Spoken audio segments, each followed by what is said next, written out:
Hello everyone, this is Varsha Sharma, your SST teacher, again with you to continue our previous lecture. हमने last lecture पढ़ा था igneous rocks तक. Next हम discuss करेंगे sedimentary rocks. So continue करते हैं हमारा chapter second, geography inside our earth. Okay, so आज हम पढ़ेंगे सेडिमेंट्री रॉक्स. सेडिमेंट्री रॉक्स के बारे में हम पढ़ना चाहते हैं, तो उसके लिए हमें एक बेसिक नॉलेज रखनी पड़ेगी कि जो सेडिमेंट्री रॉक्स होते हैं वो इग्नियस रॉक्स से ही मिलकर बनते हैं. इग्नियस रॉक्स में हमने जो पढ़ा था कि इग्नियस रॉक्स जो होते हैं, ये देखिए हमने लास्ट ये चीज़ पढ़ी थी, इग्नियस रॉक्स मिलकर किससे बनते हैं? लावा से. इग्नियस रॉक्स को प्राइमरी रॉक्स भी कहा जाता है. क्या कहा जाता है? Primary rocks. ठीक है, इग्नियस रॉक्स को प्राइमरी रॉक्स भी कहा जाता है क्योंकि बाकी जो सारे रॉक्स हैं वो इग्नियस रॉक्स से मिलकर बनते हैं. ठीक है, तो हम पढ़ने जा रहे हैं अब next rock, sedimentary rocks. Sedimentary rocks मिलकर बनता है इग्नियस रॉक्स से. कैसे? When igneous rocks are present on the surface of the earth due to the weathering. Weathering क्या होता है? क्लाइमेटिक कंडीशंस, बारिश आती है, धूप तेज पड़ती है, क्लाइमेट टेम्परेचर चेंजेस होते हैं, उसी वजह से उसको कहते हैं वेदरिंग. तो वेदरिंग की वजह से जो इग्नियस रॉक्स है वो ब्रेक डाउन होते हैं स्मॉल फ्रेगमेंट्स में. These small fragments are called sediments. Small fragments are called sediments. Small fragments को बहा के ले जाती है नदियाँ. Rivers जो होती हैं, rivers take away the small sediments along with them, and these sediments get deposited on the floors of lakes, rivers and oceans. जो lakes, rivers और oceans है, उनकी जो फ्लोर है उस पे ये sediments डिपॉजिट हो जाते हैं टाइम के साथ. अब sediments कैसे डिपॉजिट होते हैं? एक sediment की लेयर डिपॉजिट हुई, फिर दूसरी लेयर डिपॉजिट हुई, फिर तीसरी लेयर डिपॉजिट हुई, फिर चौथी लेयर डिपॉजिट हुई. ऐसे लेयर्स वाइज ये जो सेडिमेंट्स हैं ये डिपॉजिट होते जाते हैं ओशन और रिवर लेक्स के फ्लोर पे. जैसे जैसे ये सेडिमेंट्स डिपॉजिट होते रहते हैं, इसके ऊपर प्रेशर इंक्रीज होता रहता है. ये प्रेशर इंक्रीज होने की वजह से जो ये सेडिमेंट्स हैं कंप्रेस होते जाते हैं और इनसे क्या बन जाता है? Sedimentary rock. इन सेडिमेंट्स के कंप्रेशन की वजह से एक रॉक बनता है जिसे कहते हैं सेडिमेंट्री रॉक. समझ आया? इग्नियस रॉक से कैसे ये फ्लो होते हुए बना सेडिमेंट्री रॉक्स. इग्नियस रॉक्स में वेदरिंग की वजह से फ्रेगमेंट्स में ब्रेक हो गए. फ्रेगमेंट्स मतलब छोटे छोटे टुकड़े, ग्रेवल में ब्रेक हो गए. वो जो छोटे टुकड़े थे उनको कहा गया सेडिमेंट्स.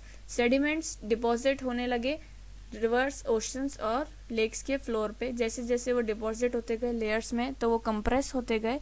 कंप्रेस होने से वो एक रॉक के फॉर्म में आ गए जिसे कहा जाता है sedimentary rocks. Sedimentary rocks layers की फॉर्म में होते हैं और जो हमारे फॉसिल फ्यूल्स होते हैं वो भी सेडिमेंट्री रॉक्स की लेयर्स में ही प्रेजेंट होते हैं. पेट्रोलियम और नेचुरल गैस भी हमें सेडिमेंट्री रॉक्स की लेयर्स में ही मिलता है. एग्जाम्पल हम देखें सेडिमेंट्री रॉक का तो कोल, सैंडस्टोन एक्सेट्रा भी किसके एग्जाम्पल्स हैं? सेडिमेंट्री रॉक्स के. Next is our metamorphic rocks. अब जो मेटामॉर्फिक रॉक है वो मेटामॉर्फिक का जो नाम है वो मिलकर बना है किससे? मेटामॉर्फोसिस से. मेटामॉर्फोसिस का मतलब होता है चेंज ऑफ फॉर्म. जब कोई सब्सटेंस अपनी फॉर्म चेंज करता है तो उसे बोलते हैं मेटामॉर्फोसिस. तो जो मेटामॉर्फिक रॉक्स हैं वो कुछ इसी प्रोसेस से बनते हैं, इसी वजह से इनका नाम मेटामॉर्फिक रॉक्स पड़ा है. अब किस प्रोसेस से बनते हैं ये हम अब पढ़ते हैं. सो द मेटामॉर्फिक रॉक्स की फॉर्मेशन हम अब रीड करेंगे. So the deep buried igneous and sedimentary rocks which are present deep inside our earth's surface, they are present there and they are acted upon by volcanic activities and extreme heat and pressure. extreme heat और pressure और volcanic activities की वजह से उनकी जो formation, उनकी जो composition है उसमें changes आते हैं और वो change आने की वजह से एक नए तरह का rock बनता है जिसे कहा गया है metamorphic rock. अब metamorphic rock igneous या sedimentary rock से different कैसे है? मेटामॉर्फिक रॉक ज़्यादा डेंस होता है. डेंस मतलब उसके पार्टिकल्स काफ़ी ज़्यादा पास होते हैं, कॉम्पैक्ट होते हैं. इसी वजह से जो मेटामॉर्फिक रॉक होता है वो काफ़ी ज़्यादा हार्ड होता है, एक्सट्रीमली हार्ड होता है और कॉम्पैक्ट होता है. फॉर एग्जांपल मार्बल देख रहे हैं, मार्बल हार्ड होता है, उसकी हार्डनेस की वजह से ही उसको फ्लोरिंग के लिए यूज़ किया जाता है. और काफ़ी सारे मॉन्यूमेंट्स या फिर काफ़ी स्कल्पचर्स बनाने के लिए मार्बल को हम यूज़ करते हैं. तो क्यों करते हैं? इसी वजह से क्योंकि वो काफ़ी ज़्यादा हार्ड है, उसके जो पार्टिकल्स हैं वो डेंस होते हैं. ठीक है, तो वो उससे स्कल्पचर्स बनाना बहुत अच्छा होता है, आसान होता है और वो स्कल्पचर्स अच्छे भी नज़र आते हैं क्योंकि इसकी फॉर्मेशन, इसकी लुकिंग इतनी ज़्यादा अट्रैक्टिव होती है। ठीक है, तो मेटामॉर्फिक रॉक्स समझ आया कैसे बने। जो डीप बरीड इग्नियस और सेडिमेंट्री रॉक्स हैं उन पे वॉल्केनिक एक्टिविटीज़ और एक्सट्रीम हीट प्रेशर का असर होता है, उस वजह से they changes their form and gets converted into a different kind of rock which is known as metamorphic rock, which is more dense and compact. Now moving to our next topic which is rock cycle. अब rock cycle क्या होती है ये हम पढ़ते हैं। rock cycle rocks के बनने के प्रोसेस को बताया गया है। rock cycle कैसे मूवमेंट में आती है ये हम पढ़ते हैं। अब साइकिल का मतलब क्या होता है, साइकिल में क्या होता है, पहिए होते हैं, और पहिए कैसे होते हैं, ऐसे, ये एक पहिया है साइकिल का। अब साइक्लिक फॉर्म का मतलब क्या होता है कि ये पहिए का अगर अपन ये पॉइंट कंसिडर करें तो जब ये पहिया घूमेगा तो ये घूम के वापस इधर आएगा, तो ये पॉइंट बार बार इसी जगह पर आता जाएगा। ठीक है, ये पॉइंट बार बार घूम घूम के एक ही जगह पर आता जाएगा, बस यही कहलाता है साइक्लिक मूवमेंट। ठीक है, तो डेफिनेशन क्या है रॉक साइकिल की, the transformation of rocks from one form into another in a cyclic manner is called the rock cycle. अब जो रॉक साइकिल होती है उसमें क्या होता है, ट्रांसफॉर्मेशन होता है रॉक्स का from one single form into the another form in a cyclic manner, मतलब रिपीटेटिव मैनर। पहले एक फॉर्म में थे, फिर दूसरी फॉर्म में आए, फिर तीसरी फॉर्म में गए, फिर चौथी फॉर्म में, फिर पांचवी फॉर्म में, और फिर फर्स्ट फॉर्म में आ गए। तो ये रिपीटेशन हो रहा है, इसी वजह से इसे बोला जाता है रॉक साइकिल। इससे पहले हमने कौन सी साइकिल पढ़ी हुई है, वाटर साइकिल पढ़ी है सभी ने, उसमें भी यही होता है, वापस एक फॉर्म से स्टार्ट होते हैं और उस एक फॉर्म से ही घूमकर वापस उसी फॉर्म पे आ जाते हैं। ठीक है, तो इसी तरह रॉक साइकिल में भी होता है। बढ़ते हैं कैसे होता है। The magma from the earth's interior rises to the surface to form extrusive igneous rocks. जो अर्थ के इंटीरियर में जो मैग्मा है वो राइज होता है, अर्थ के सरफेस पे आता है और वो बनाता है extrusive igneous rocks. Extrusive igneous rocks हमने पढ़ा था क्या होते हैं। एक्सट्रूसिव इग्नियस रॉक्स ऐसे रॉक्स होते हैं जो मैग्मा बाहर आ जाता है अर्थ के सरफेस पे, और उससे जो रॉक्स बनते हैं वो कहलाते हैं एक्सट्रूसिव इग्नियस रॉक्स। ठीक है, तो जो मैग्मा बाहर आ गया उससे जो रॉक्स बने वो क्या कहलाए, एक्सट्रूसिव इग्नियस रॉक्स। तो जो हमारा एक्सट्रूसिव इग्नियस रॉक्स बनता है वो किससे बनता है, मैग्मा से बना। The magma from the earth's interior rises to the surface to form the extrusive igneous rocks. These extrusive igneous rocks are then converted into sedimentary rocks. ये extrusive igneous rocks कैसे sedimentary rocks में convert होते हैं, हमने अभी पढ़ा है। Yes, extrusive igneous rocks पे weathering होती है, मतलब रेन, विंड और अदर नेचुरल फिनोमिनन का असर होता है, उस वजह से ये कन्वर्ट हो जाते हैं किस में, सेडिमेंट्री रॉक्स में। प्रोसेस क्या था, इन रॉक्स पर वेदरिंग का इफेक्ट पड़ता है, उस वजह से ये छोटे फ्रेगमेंट्स में कन्वर्ट हो जाते हैं। वही फ्रेगमेंट्स क्या कहलाते हैं, सेडिमेंट्स। सेडिमेंट्स जो हैं वो रिवर्स के साथ बह जाते हैं, rivers take these sediments away with them and these sediments get deposited on the beds और फ्लोर्स ऑफ दोज रिवर्स और ओशंस और सीज। तो इन सारी ओशन, रिवर, लेक्स के जो बॉटम है, बॉटम पार्ट है, जो उनका फ्लोर है, उस पर ये सेडिमेंट्स डिपॉजिट हो जाते हैं, और ये सेडिमेंट्स लेयर वाइज डिपॉजिट हो जाते हैं, वहाँ पर लेयर की लेयर बनती जाती है। और जो ये लेयर्स हैं ये क्योंकि एक के ऊपर एक लेयर्स बनती जा रही है, इसी वजह से ये लेयरिंग की वजह से ये कंप्रेस होता जाता है, और प्रेशर की वजह से ये एक रॉक का फॉर्म ले लेता है which is known as sedimentary rocks. These sedimentary rocks are then used by the people for their personal use, जो भी हम काफ़ी सारे यूजेस में लेते हैं इन सेडिमेंट्री रॉक्स को। अब जो sedimentary rocks deep down buried रह जाते हैं, जो इग्नियस रॉक्स बरीड रह जाते हैं, इग्नियस कौन सा रॉक्स बरीड रह जाता है, इंट्रूसिव इग्नियस रॉक। जो इंट्रूसिव इग्नियस रॉक ज़मीन के अंदर ही रहता है, वो और सेडिमेंट्री रॉक्स जो हैं उन पे जब मेटामॉर्फोसिस प्रोसेस इफेक्ट करता है तो वो दूसरे रॉक में कन्वर्ट हो जाते हैं, जिसका नाम क्या था, मेटामॉर्फिक रॉक्स। तो जो सेडिमेंट्री रॉक्स और इग्नियस रॉक्स अंदर हमारी अर्थ के सरफेस के नीचे जो प्रेजेंट हैं वो कन्वर्ट होते हैं due to extreme pressure, extreme heat और वॉल्केनिक एक्टिविटीज़। इन सभी रीजंस की वजह से जो इग्नियस और सेडिमेंट्री रॉक्स हैं वो कन्वर्ट होते हैं किस में, मेटामॉर्फिक रॉक. इग्नियस और sedimentary rocks gets transformed into metamorphic rocks.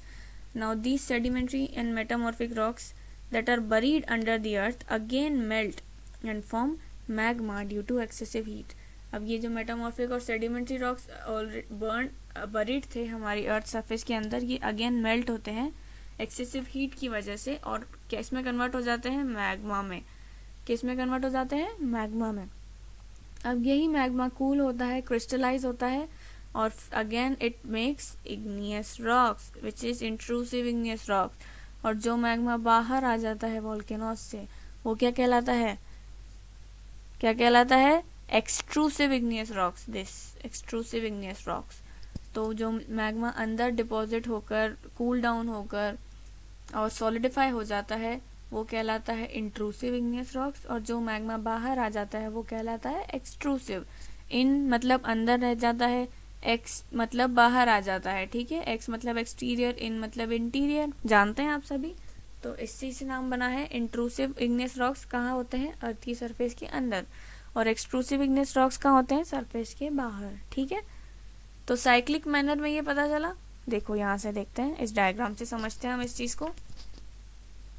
पहले क्या थे, इग्नियस रॉक्स थे.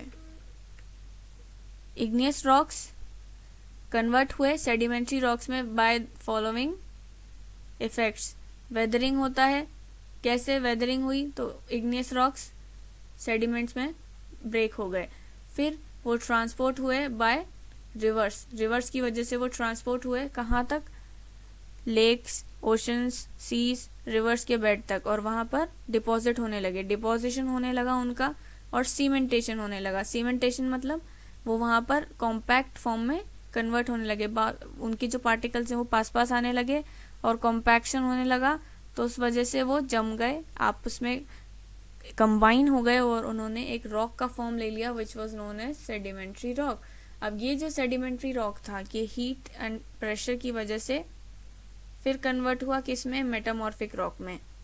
इसी तरह से जो इग्नियस रॉक्स था ये भी हीट और प्रेशर की वजह से मेटामॉर्फिक रॉक में कन्वर्ट हो गया. ठीक है, तो सेडिमेंट्री रॉक और इग्नियस रॉक हीट और प्रेशर की वजह से मेटामॉर्फिक रॉक में कन्वर्ट हो जाता है.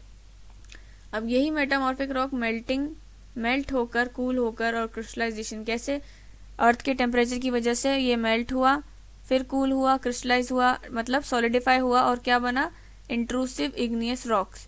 और यही इग्नियस रॉक्स वापस सेडिमेंट्री, और ये क्या चल रहा है, साइक्लिक फॉर्म चल रहा है. ये साइक्लिक फॉर्म में जो चीज एक रॉक दूसरे रॉक में कन्वर्ट हो रहा है इसको बोलते हैं रॉक साइकिल. ठीक है, तो ये रॉक साइकिल्स हमने पढ़ी. अब रॉक्स के यूजेस पढ़ते हैं हम. रॉक्स और मिनरल्स के क्या क्या यूजेस हैं. कुछ रॉक्स जो हैं वो कंस्ट्रक्शन में यूज होते हैं, जैसे कि मार्बल, सैंडस्टोन कंस्ट्रक्शन में काम आते हैं. जो कोल, पेट्रोलियम है ये नेचुरल फ्यूल्स हैं जो हमको मिलते हैं और इसको हम यूज करते हैं एज आर एनर्जी और पावर सोर्स. सॉइल जो है वो एग्रीकल्चर के काम आती है. हमारे जो सॉइल है वो एग्रीकल्चर के लिए काम आती है. जो रॉक्स हैं उनमें से काफ़ी सारे जेमस्टोन्स और डायमंड्स मिलते हैं जो कि यूज़ होते हैं ज्वेलरी मेकिंग में. कई सारे एडिबल सॉल्ट्स हैं जो कि मिनरल से मिलते हैं, जैसे कि रॉक सॉल्ट.